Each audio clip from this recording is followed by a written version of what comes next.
Get that water out of the goddamn huddle. I tell you when you get a fucking water break. Welcome to the Buccaneers Observer Podcast. This is Ralph Phillips. I'm Molly Bay. Today is November 21st, 2019.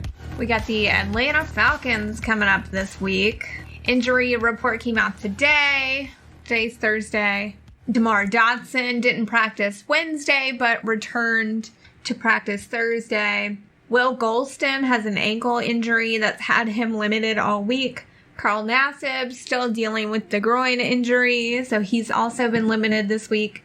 Anthony Nelson has a hamstring injury that sidelined him last week, so he hasn't practiced all week.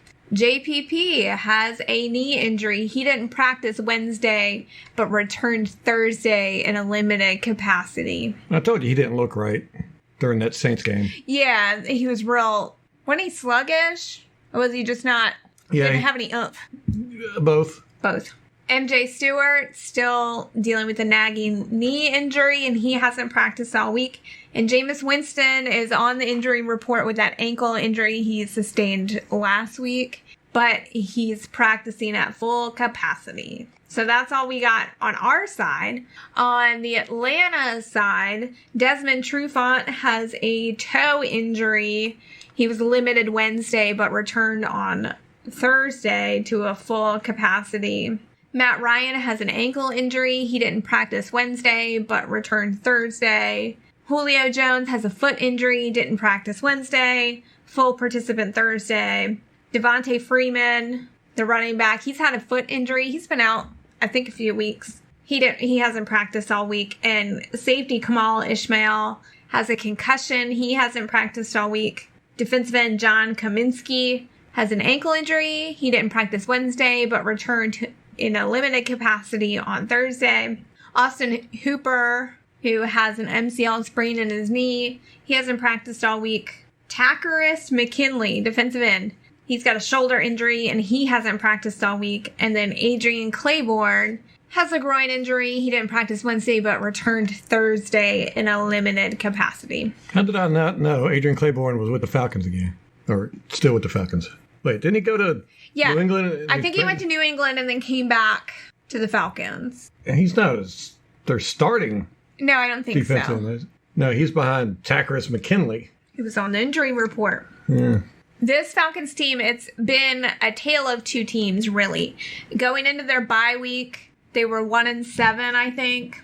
They allowed 31.3 points a game, and they had a total of 7 sacks in 8 games and only 4 takeaways. After the bye week, when they made some coaching changes, Dan Quinn relinquished play-calling duties on the defense.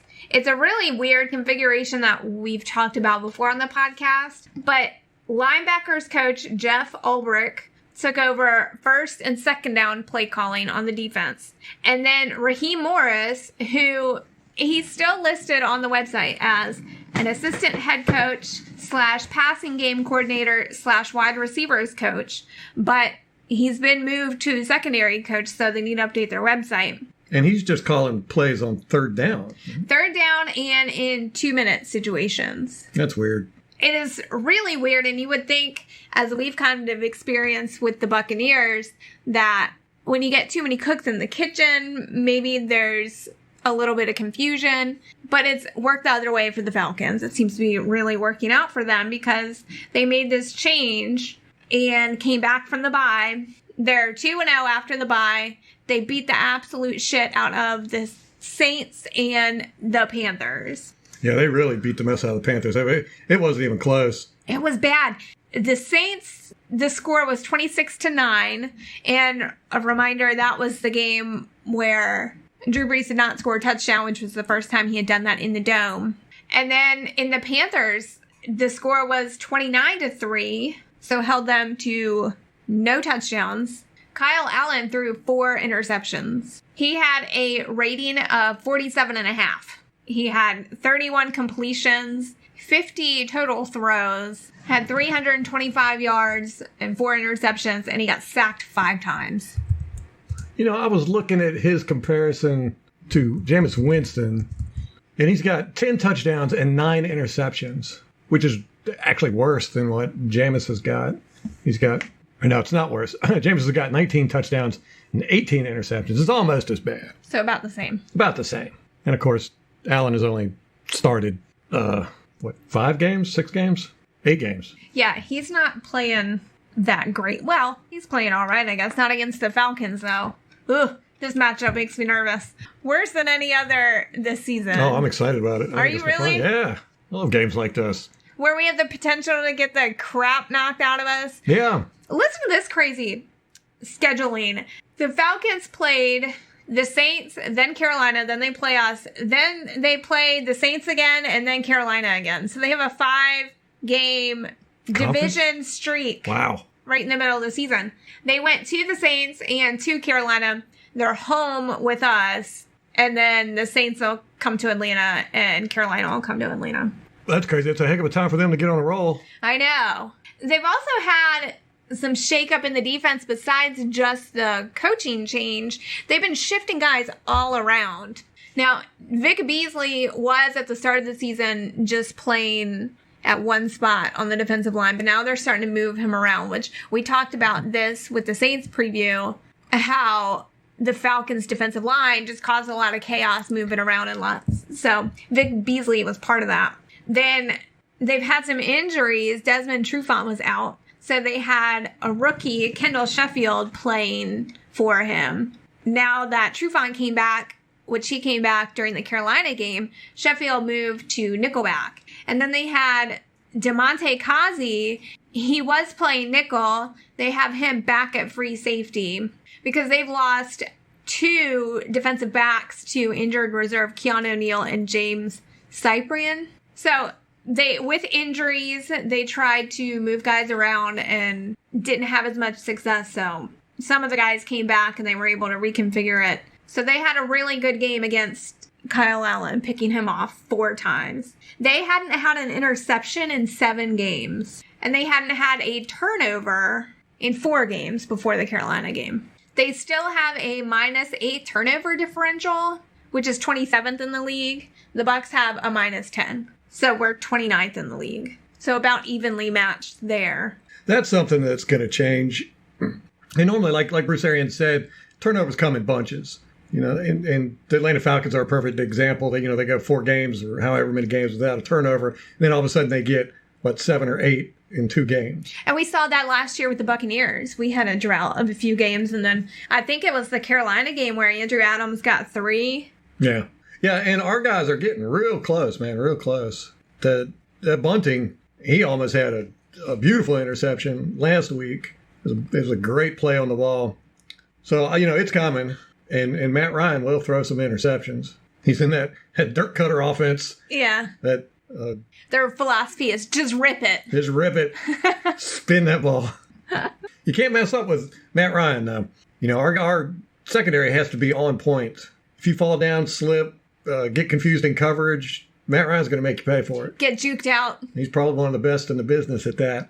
Like I said, it doesn't appear to me like he goes through progression so much as it is he looks for opportunities on the defense screwing up. And, believe it or not, we don't have a lot of that. Which brings me to another point. I wanted to address this. I got a lot of flack in the last podcast for, saying that our secondary played well. I mean, I'm not saying they played great. I definitely see the potential there for them to play great. But what I'm saying is that they can't be solely blamed for all the passing yards we're giving up. A large part of that falls on the linebackers. According to my calculations, about 30% of the passing yardage is on the linebackers.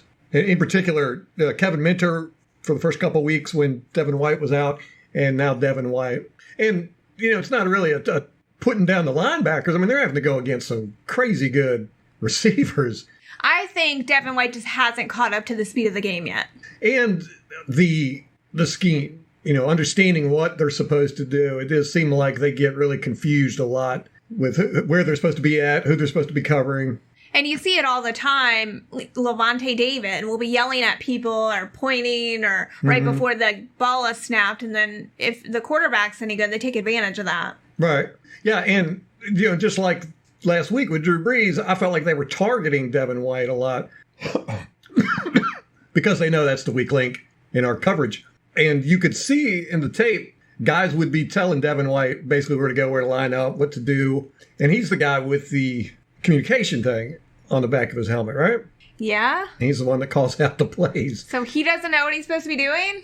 Well, I'm not saying he doesn't know what he's supposed to be doing, but it's really more of just a hesitation. You know, he does. And there was one play in particular where he got juked just a little bit. He went just a little bit too far. Michael Thomas took advantage of it. You talking about that big 41-yarder? Yeah. Yeah. And that was designed to get Michael Thomas matched up with Devin White. The Saints did it perfectly, and you could tell in that clip Devin White was just hesitant. You know, if he would have, and you can also see in the clip that I think it was Carlton Davis and Levante Davis both pointed to Devin White saying, he's coming your way. You know, that's your guy. And Devin White kind of went inside instead of running with Michael Thomas. And it was just a brief little stutter. And that was enough for Thomas to blaze right by him. And I see that quite a bit. It's just, you know, he's just, like you said, it's the speed of the game. You know, you can't do false steps. You can't hesitate. And we're asking our inside linebackers to do a lot. Now, Levante David's not having a problem with it at all. But he's also, an 8-year vet? Right. And we're really asking Devin White to do a lot. You know, I'm not saying he's bad. I did say he doesn't seem like a fifth top 5 draft pick to me. Not saying he can't turn into one, but he's not out there. He's not a game changer. He's not, you know, making plays left and right. I mean, he's made a few plays this year, but he's made more mistakes than he's made plays. And to me, that's how I judge a player. It's one of the reasons why I didn't like Gerald McCoy, you know, because he made way more mistakes than he did plays. About probably a factor of 3 to 1. And that's just unacceptable to me. Especially when you make $100 million. Yeah. And that's one of the reasons why I say the offensive line is playing well, too, which we looked at was it Next Gen Stats? No, ESPN. They had a thing where they No, I think it was Pro Football Focus. No, I'm pretty sure it was ESPN. I'm actually positive. Cause you don't want to admit that it was Pro Football Focus. No, it was ESPN because Jenna Lane tweeted it out and she said Okay. All right. Our analysis. And they had the Buccaneers ranked 12th best in the league on the offensive line and pass rush. And I would agree with that. I mean, would put them down a little bit lower, maybe 14th, 15th.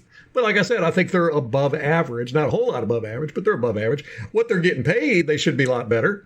Well, that's true. That's a fair point. They don't make a lot of mistakes in that sense. They make more good plays than they do bad plays. And that's what I look at. But when they do make a bad play, it's glaring. It stands out. You know, like Donovan Smith last week, giving up that sack. But you got to figure that was really the only sack he gave up. And, you know, I mean, he played 51 passing downs. It's interesting that you mention what the offensive line is getting paid. Somebody asked JPP this week, and I think it might have been Jenna, but I can't really recall, about other people's effort on the team. And he basically said, not everyone's getting paid when I'm getting paid. Like, your pay is commensurate with your effort. He might believe that because his effort has gone up double since he's gotten paid. Last week was the first week where I saw him kind of moping around like he used to. I don't know if it was because it was in the fourth quarter. I don't recall him ever loafing. Well, I mean, it wasn't as bad as he used to, but no, I don't know what you're talking about when you say he used to. Who are you talking about? JPP. Oh no, I'm talking about Donovan Smith. Oh no. Okay. Missed that part of it. Yeah. No. JPP doesn't loaf. Right. He's always been someone that gives a lot of effort. So when he said, not everyone's getting paid when I'm getting paid, is that the mentality that you don't give any effort unless you're getting paid? I mean, Brent Grimes had that attitude. Right. And Donovan Smith might have had that attitude. It might be an attitude in the NFL, you know, that you will work as hard as you get paid. Not that, I mean, these guys aren't getting paid minimum wage. I mean, they're getting paid a lot, but it's all relative. But JPP last week, you know, he didn't give as much effort as he normally does. And like I said, I think it was because he was hurt. He looked, because normally JPP will get in on the tackle. If it's anywhere near him, he's going to dive in. He's going to hit guys. You know, he's going to be pushing people out of the way so he can get in. He just wasn't doing that last week. And normally he'll, you know, run and chase the ball carrier down. He wasn't doing that last week as much and everything. He looked hurt, like he was playing hurt. So when they said he had a knee injury, I was like, oh, okay, that makes sense. But you could tell he was frustrated with himself, too. You know, after the play, he would just, you know, put his head down or hit himself in the helmet or do something because, you know, he just seems like he just wasn't playing up to the level he expected. But back to the secondary, I mean, they're not playing good enough. I'll admit that. But they're not playing bad. And when you say they're not playing bad, what you mean is they're not getting juked out. They're not falling down. They're giving a lot of effort. Right. Yeah. I mean, they're not getting lost on their assignments. I can't remember the last time that's happened, where you see guys out of position or losing their man. Which had happened all the time last season. No, it's happened all the time for the last 5 years. I mean, the Chicago game at, what was it, last year or year before last? Last year with Justin Evans? Yeah. Was that Justin Evans or Ryan Smith? Justin Evans. Justin Evans. Okay. I always get them too confused for some reason. Yeah, that was just, I mean, it was like the guy had no idea what the playbook was. He was just lost out there. I have never seen a player that bad on the field where he had no idea what he was supposed to be doing. And they just torched us because he was leaving guys just wide open. So what is it that the secondary is not doing? Like, are they not defending pass? Are they there, but they're not defending the pass? Are they not tackling well? No, generally they're right there. I mean, they've got pretty decent coverage. What's happening is it's a bunch of young guys, and they're getting rubbed off the routes a lot. That's probably be the biggest thing I would say. If you could take that away, we'd be in the top. What are we at the bottom right now as far as pass yards allowed? Yeah, I think so. Yeah, I would say easily 20-25% of the passes they've allowed has been because our quarterbacks have gotten. Molly's over here just smiling, waiting for me to say rubbed off. They've gotten what, Ralph? They've gotten rubbed off. They've gotten picked or confused with these bunch formations. Not necessarily confused as much as just that they're not moving in traffic well. They're running into each other sometimes. A lot of times they'll try to avoid the pick and they'll go out too far and just leave enough space. But I mean, generally they're doing pretty good, I think. Could they be more physical in that sense? Yes, yes. Be more physical. I mean, if you're getting ready to be, if there's a guy coming at you and you can tell he's trying to get in your way, I don't know what the rules are, but plow him over, push him out of the way. They got to figure out something because it happens to them quite often. That would be my number one thing. And it seems like most of the coaches identify that, so they do it a lot. Exploit our weakness. Right. All right, let's talk about Jameis, and that is in no way a dovetail from the last conversation. He performs the best of our division opponents against Atlanta. So while he's 3-4 against Atlanta as the Buccaneers quarterback, he has a 67% completion rate, 1,985 yards, and 20 touchdowns to just 5 interceptions. Wow. Now, is that a testament of Atlanta? I don't know. You could maybe make that case because their secondary hasn't been great the past few years. He's also rushed 25 times for 123 yards and 2 scores. The 20 touchdown passes he has against them are the most he's thrown against any opponent, the second most being the Saints with 11. Now, we do play them twice a year, so. The Atlanta game, gosh, I think it was the first year that Jameis played. I wasn't a big fan of Jameis, when we drafted him, basically because of all the things I still say is an issue. So I was on the fence with him, but that Atlanta game, when I want to say it was like 3rd and 17, we were like on the Atlanta 40, and Jameis Winston ran into that pack of Atlanta defenders. I think there was 3 or 4 guys he slammed into and then spun out of it. They all thought they had him, and he spun out of it and got that first down. I was like, woo! I was so impressed with that. I said, all right, I like this guy because he just had a lot of fire. But it was that Atlanta game that made me a fan of Jameis.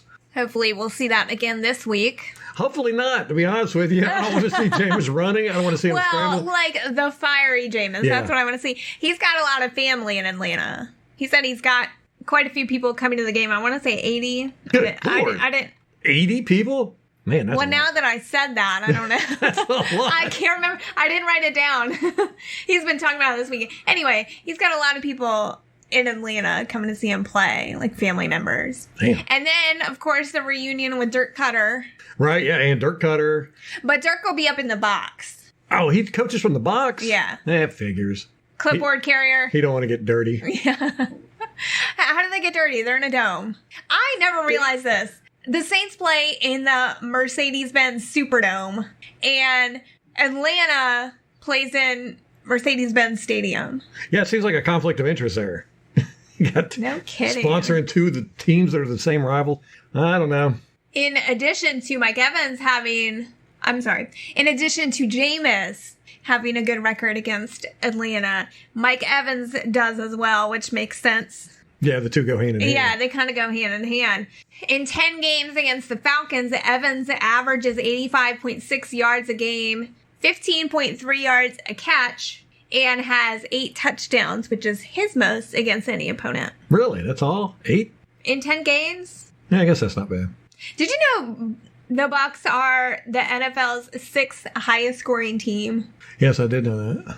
This is the same thing from last year. Yeah, it's from the past few years. We can sling it, but we can't clinch these games. Oh, it's our defense. Our defense is good. And just imagine how different Jameis would play if he had a monstrous defense. And I don't understand why we don't have a monstrous defense. I'm not gonna lie to you.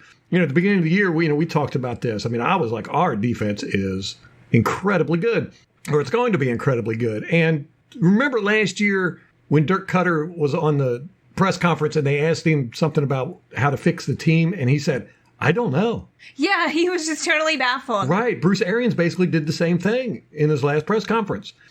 He was like, I don't understand why we're not winning. We've got the talent. These guys are coached well. We practice well. But then when we get out on the field on Sundays, it just doesn't come together. There's something there. Now, the 2011 season was the most miserable football I've ever watched. That was when Raheem Morris, who he was our head coach, now he's at Atlanta. So we're going to be seeing Raheem Morris, Dirk Cutter, and Rich McKay. They were all three with the Buccaneers. 2 of them were head coaches. McKay was our general manager that won the Super Bowl with us.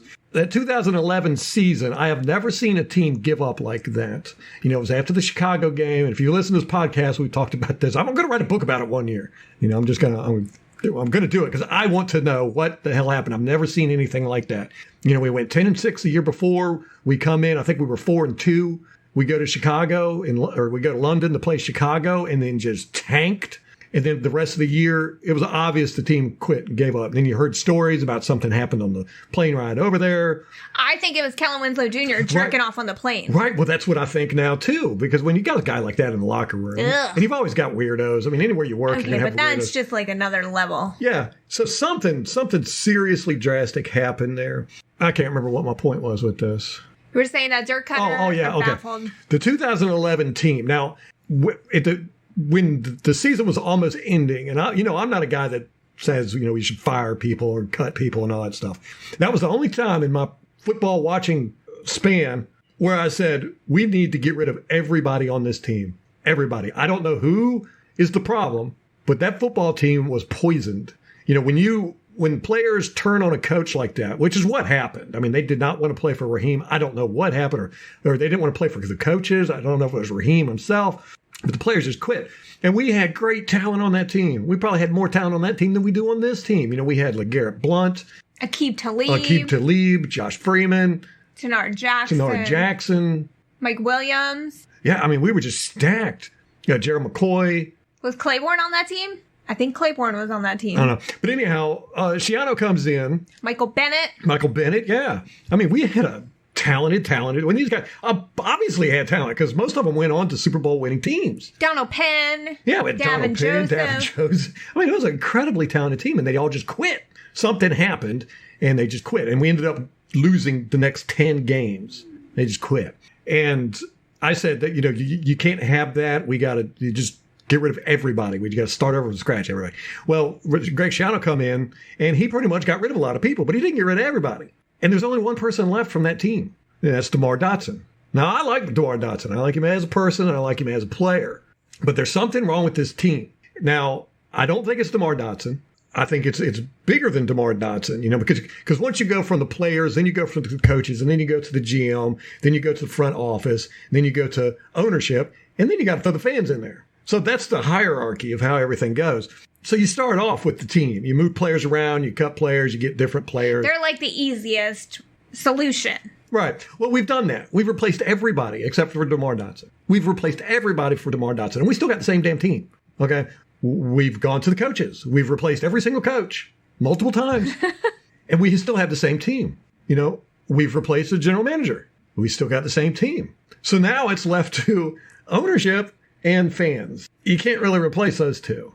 So, I'm saying, DeMar Dotson could possibly be the poison in the locker room. Now, I don't think that at all. But if you go with like hierarchy, you got to say, well, let's get rid of DeMar Dotson and see if that helps, because he's the only leftover from that 2011 team. That's when the Buccaneers went downhill. 2011, 2010, we came out great, 10-6.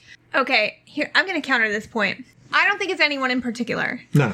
You know the experiment where they have the ladder and they had the monkeys, and anytime the monkeys would go up the ladder, they'd shoot them with the hose, and eventually the monkeys would just avoid the ladder. Right. And there was a banana up at the top of the ladder. Right. To get them to go up there. Right. So the monkeys learned to stay away from the ladder. And even when they introduced new monkeys, those monkeys similarly completely avoided the ladder. They had no idea why. Right. Even though they weren't getting... They never experienced the hose. Right. So I think it's that. Yeah, it's been passed from... And we've said it's a cultural thing. They're not used to winning. No one on the team is used to winning. They've come from other winning teams, but I don't think that's enough to counter the poison that's there. But why don't we have a monstrous defense? We haven't had a monstrous defense. God, I can't remember. I mean, in 2012, we had a decent one with Schiano, except for it was basically the same thing. We could stop the run. We had a lot of tackles for losses, but we couldn't stop the pass. And that's the best it's been for a decade now. And we're at the same place we have been forever in the past decade. If we had a monstrous defense, we'd be killing it. I mean, we would absolutely be killing it. And I don't understand, because at the beginning of the season, they played really well, especially that front seven. I mean, Shaq Barrett racked up 9 sacks in 4 games. Right. Yeah. Yeah. But a lot of teams are, they're just getting the ball out quick. They're not allowing our pass rush to get to their quarterback. And the secondary really relies on that pass rush to make plays. Right. They go hand in hand. But that's what we need. We need a monstrous defense, or at least an above average defense. And that would take so much pressure off of Jameis. Yeah. So then he doesn't feel like he's got to do everything. Right. I mean, he wouldn't have to go toe to toe scoring 28, 35 points a game. And I just don't know why it isn't happening, because we've got the talent. We got Levante David, Vita Vea, Ndamukong Suh, JPP. On paper. Shaq Barrett. We should be killing people. On paper, they're phenomenal. They're easily a top 10 defensive line. And even watching the All-22, I mean, these guys do good. That same ESPN ranking thing, I think they got it from Next Gen Stats, but they did a ranking system, or it was an independent analysis company. I can't remember. But they had the defensive tackles who beat their man in less than 3 seconds. And Vita Vea was, I think, number 5. Yeah, and it was like 25% of the time. I want to say he's beating his guy. Yeah, and they had the offensive line, guys that hold their defenders for over 3 seconds. Ali Marpet and Ryan Jensen were both on there. They were in the top 10. And another one, and I don't know if it was Donovan. It might have been Donovan. Was up there too. Yeah, we had 3 defensive linemen. I mean, offensive linemen. I'm pretty sure. We're going to look at it. I'll tweet it later. Yeah, so there's something missing. It's been missing for a long time. Dirk Cutter couldn't figure it out. He was flummoxed. Dirk Cutter was flummoxed. I've never seen a coach sit up there and say, I don't know what to do. And then to have BA practically do the same thing in his last press conference, he's like, I don't know why we're not winning. And I'm sitting here saying the same thing. I do not understand. I've watched a lot of game film. Ralph still has 2 giant boxes of VHS tapes with Buccaneers games on it from over the years. From the 90s, yeah. And, this is a good team. They're talented and they play well. But for some reason, I don't know what it is, we just can't get that fierceness on the defense. Just enough to take some pressure off the offense. I think if we took pressure off the offense, we would do really well. Now, one of the things I'd see as a problem is we're having a really hard time, and we have for a long time, stopping people in the red zone, our defense. The offense will give the ball up, we'll do a turnover or something like that. The opponent will get the ball on the 18-yard line or the 25 or something like that and score in like 2 plays. And that's happened a number of times this year. It wouldn't bother me if we designed our defense that way. See, now I'm a big believer in, you play to your strengths. That was supposed to be the philosophy of this coaching staff, too. Right. So if we're going to turn the ball over, which let's not lie, Jameis Winston is going to turn the ball over, okay? Then design your defense for that. Design your defense to be very, very good within 30 yards. Hell, let them come down the field.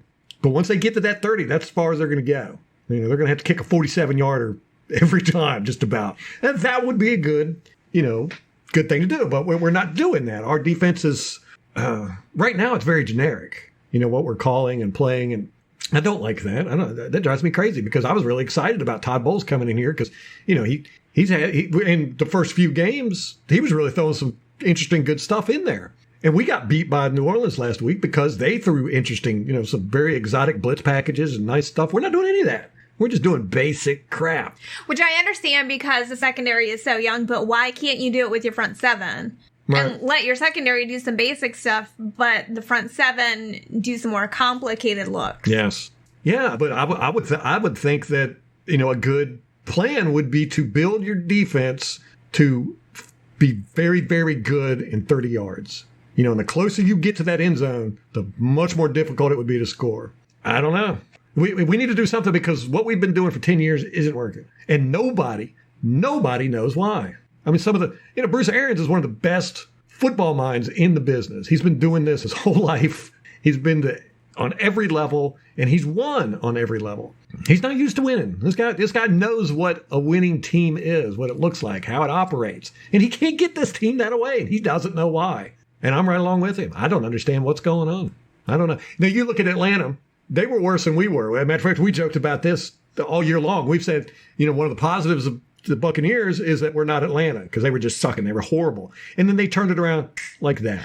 That is so unusual for that to happen, too. Yeah. If a team tanks, they're in it for that whole season, the long haul. It is a really steep uphill battle. And for them to be able to turn it around like that with just some simple coaching changes, normally those kind of coaching changes reek of desperation. Mm-hmm. And they usually turn out to be a disaster. Right. But for some reason, it's working in Atlanta. And, those guys, their defense is playing hard football. They're playing hard and fast football. I mean, they're tackling hard. They're gang tackling. They're flying all over the place. And they've simplified their defensive scheme, but they just got this mindset where they're like they don't want to be looked at as an embarrassment. And I think that they felt like they were being an embarrassment. I don't know. It's a very strange thing. Something. I mean, we brought in Super Bowl winning defensive players. Had Bo Allen, JPP, Clinton McDonald. It was a guy from the Eagles that went back. Vinny Curry. To bring in that winning mentality. I mean, we had Darrelle Revis, probably the best cornerback of the past 20 years. He comes to Tampa and does nothing. Gets a paycheck. Yeah, so I think it's bigger than, there's just something there. There's something there. I don't know if it's the city, the environment. I mean, there are a lot of strip clubs in Tampa, and it's a party town, and it's very laid back. I don't know if that had something to do with it. I don't know. But we were able to overcome that. If that's the issue, we were able to overcome that for a decade and have a winning team. I don't know. It's mind-numbing. So anyhow, what do you think is going to happen with Atlanta? I think they're on a streak. I think they're going to take us. Oh, my gosh. I will say, I think we're going to have a touchdown. They've kept New Orleans and Carolina touchdownless, but I believe in us. That Carolina game, I was watching that Sunday. And Atlanta was just out there physically just beating the crap out of these guys. I was sitting there going, holy crap. I couldn't tell if it was Carolina was just playing extremely poorly or Atlanta was playing very, very good. But they just dominated that game. There was a fan poll and fan confidence in the Panthers went down to 5%. Wow. From like 40-something the week before. Wow. Yeah, when you get beat up by the Falcons like that. Yeah. My score prediction, you're going to be mad at me for this. Okay. I'm going to go Atlanta 24, Buccaneers 13. Wow. That's my prediction. Just based on the last 2 weeks, how they've played and how we've played. Let's be real here. Something. Wait, give your score prediction. Okay. I think it's going to be close. Now, I wouldn't have said this, of course, 3 weeks ago when Atlanta was floundering. I thought that this Atlanta game was going to be basically a give me. I think it's going to be close, but I think we're going to pull it out. We're going to Atlanta. Yes. That benefits them because it's a faster field. Julio Jones is the best receiver in football, I think. Bruce Arians did say that in his press conference. He said Julio Jones is the best receiver. That's probably one of the reasons why I love Bruce Arians so much, because I say stuff, then I watch, and he's confirmation bias for me. I'll watch the press conference and I'll be like, hey, that's all the stuff I say. But Julio Jones is the best receiver in the league, not because of his catching, which his catching is elite, but because of his physicality. This guy blocks better than most offensive linemen. And he is physical out there. He will beat the living crap out of the cornerbacks. And our cornerbacks are not the most physical. Michael Thomas, he's a physical receiver, but nothing like Julio Jones. I mean, Julio Jones will just elbow you in the face to get you out of the way. I think he's going to be a huge issue with us because our cornerbacks just are not physical enough. And this is the first time these guys have played him, too. And they're not. I think it's one thing to see it on game film. It's one thing to know he's going to come in and rough you up on the routes. I think it's another thing. Everybody's known this for, how long has he been in the league? 13 years or something like that? Something like that. And, it's another thing to go out there and actually have this guy beat up on you. So I think he's probably going to do pretty good. I'm starting Calvin Ridley in fantasy. Wow, you have no faith in him. I'm starting their kicker. What's his name? Oh, here he is right there. Q. I've also got Brian Hill, too, but I'm putting him on the bench. He's not going to run well against us. Yeah, that's true. Hopefully, although, our running defense has not been that well the past couple of weeks. Not as good as it has been. A lot of that's because of the holding, but our guys shouldn't be letting offensive linemen hold them.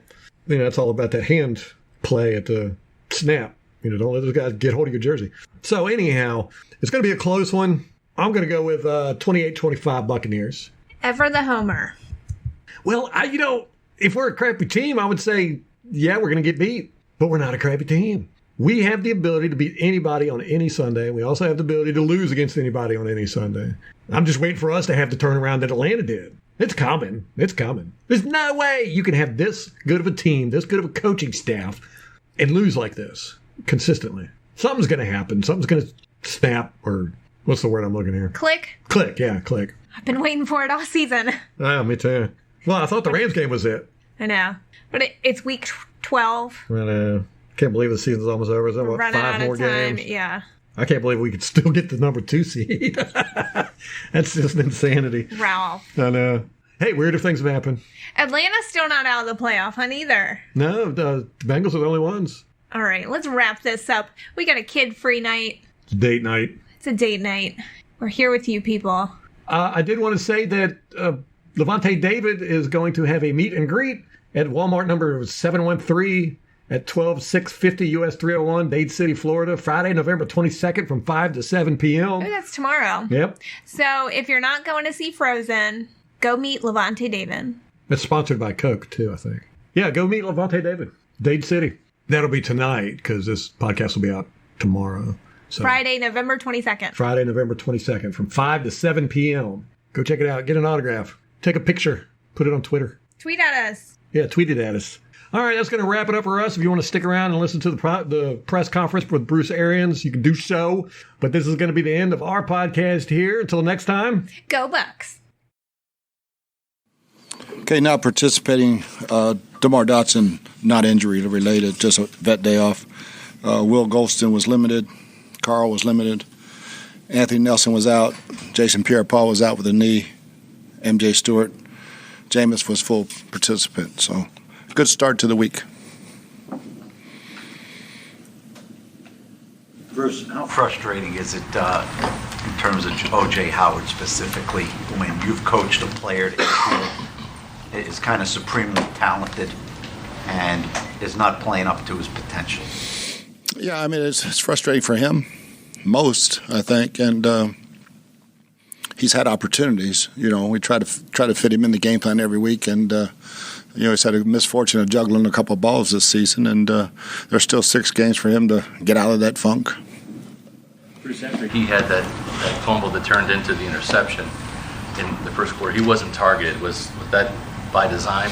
Yeah, Cam. We like Cam in that situation a bunch, so he got all the targets. You had mentioned that you weren't a believer before in sports psychology, but now you think there's something to it. Are there any plans to maybe get him a little bit of coaching in that department? That's not up to me. That's up to him. It's available for all our guys, and they know it's available to them. So if they want to use it, they can use it. And have you ever seen, with certain players, that have the kind of gifts that he has, or where there is an adjustment period, a longer adjustment period when they're learning a new offense, or just? Oh yeah, totally. It happens all the time. Just look at the Falcons. They're a team that was kind of floundering most of the season. Last 2 weeks, they've had a complete turnaround. Is it an example to the guys in there that that can happen? Yeah, just watching the New Orleans film when they beat them in New Orleans, it was a different group of guys, same guys, but it was a different group of guys, and there seems to be more energy, especially defensively up front for them, and their coverage and their pass rush is sinking very well right now. Your last couple of weeks, you got two in the red zone this last game where Jameis isn't prepared for the snap. It could have cost you the first time down there. You ended up throwing it on third down, getting a touchdown.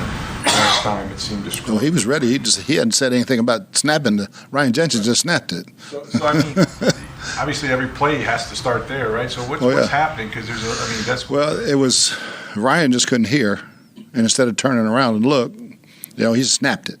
And then the same thing with the second one after we talked about it on the sideline. For a veteran player, that's inexcusable. Yeah. Odd that happens at home and then not on the road. And on the road, you think you're dealing more with noise. Yeah, on the road, we'd probably be in a silent count. And basically, I told him, if you can't hear down there, you silent count, because there was a bunch of Saints fans in that end zone. Bruce, third down, this offense last year was one of the best in the league on third down. It's kind of taken a step back in the rankings. Is there something you'd point to for why there's been some inefficiencies on third down, moving the chains? Mainly too many third and longs. We're 3rd and 7 to 12 way too much because of either penalties or negative plays. Bruce, you're obviously the best and most experienced play caller on this team, given your track record. Are you happy with the job that Byron's done? Ecstatic. I think he's doing a heck of a job. How much pressure does it put on your offense when your defense is allowing an average of around 31 points per game to have to? The more pressure on our defense is our offense giving the damn ball up inside the 20 to put our defense in that situation and give up those points. So it's not all defense. When you get the ball in the 25, inside the 25 3 times or 4 times in 3 weeks, that's not on the defense. They did a hell of a job of 2 weeks ago turning those into field goals, and this one was a touchdown on the first play. But you've made your living being one of the best play callers in the National Football League.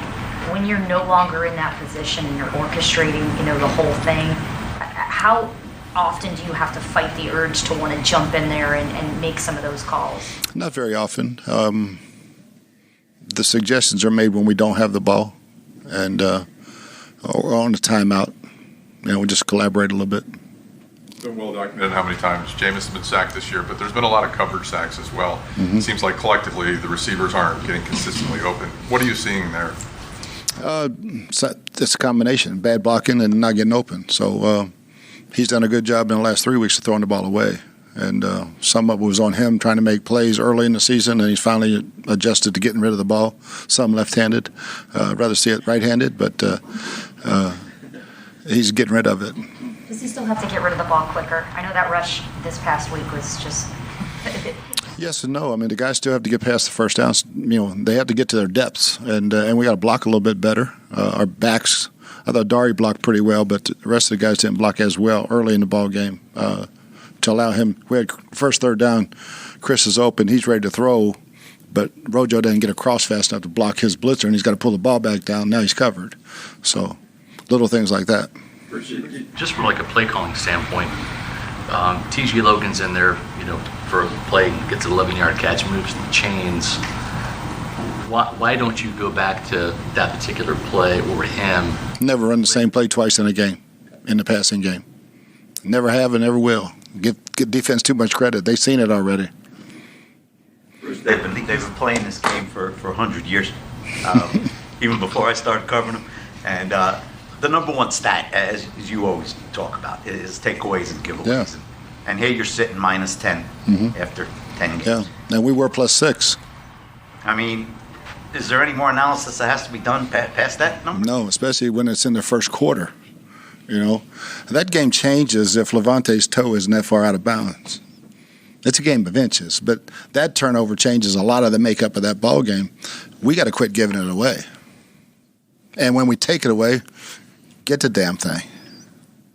And Howard giveaway was also critical. Oh, it was huge.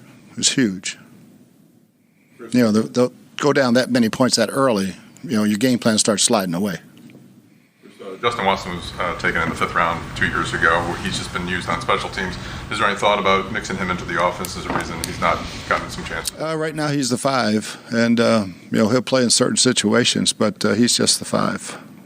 You mentioned multiple times as far as winning now, not rebuilding this year. You've been around a long time. 2/3 into the season, how realistic was it to be able to fix all the problems that ailed this team the last 2 seasons? Very realistic. We just haven't done it on Sundays. It's not a talent issue. It's a performance issue, turning the ball over.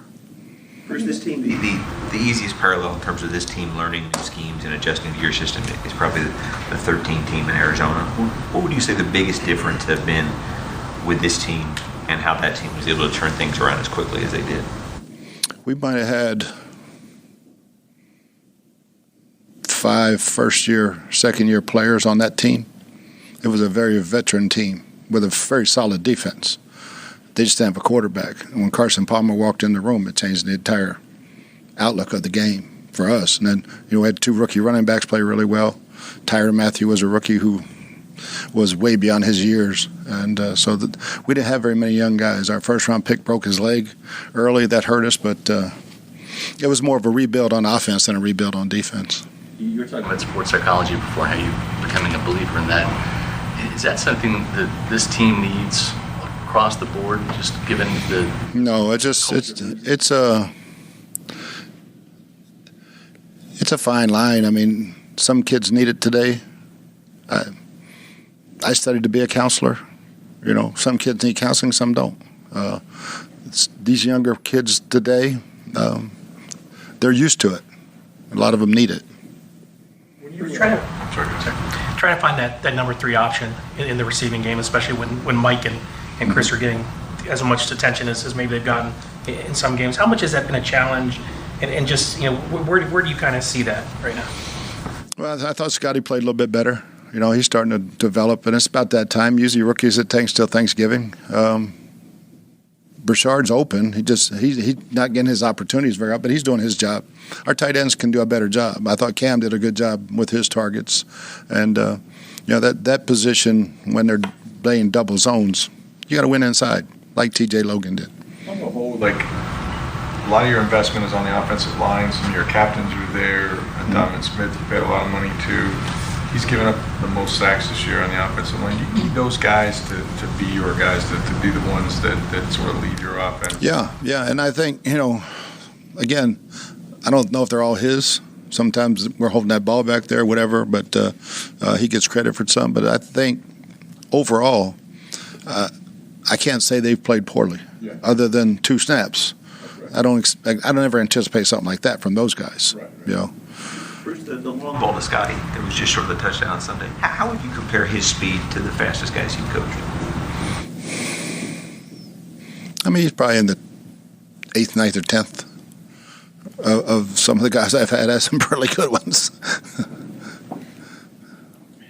Are you? We talked about the defense. It seems like you're disappointed in your offense, right? Overall, the last 2-3 weeks, just because turnovers. Yeah. Last 5 weeks, Right. And defensively, just not creating enough. Yeah. When we're getting hands on balls or whatever, we're dropping interceptions. Things like that. Fumbles are on the ground, we're not getting them. And they usually come in bunches. So hopefully we've saved our share for the last 6. For a guy like Howard, who inexplicably is trying to juggle the ball behind his body, I don't know if he's trying to put the cart before the horse. In your experience, because the mental aspects of playing these positions. I mean, what is it a case where the guy needs to go back and work on his fundamentals a little bit more, kind of rethink his process? What do you think the solution is within a situation? Probably all of the above. Well, it's fundamentally, it's mentally. Just keep playing. Just try to get better every day.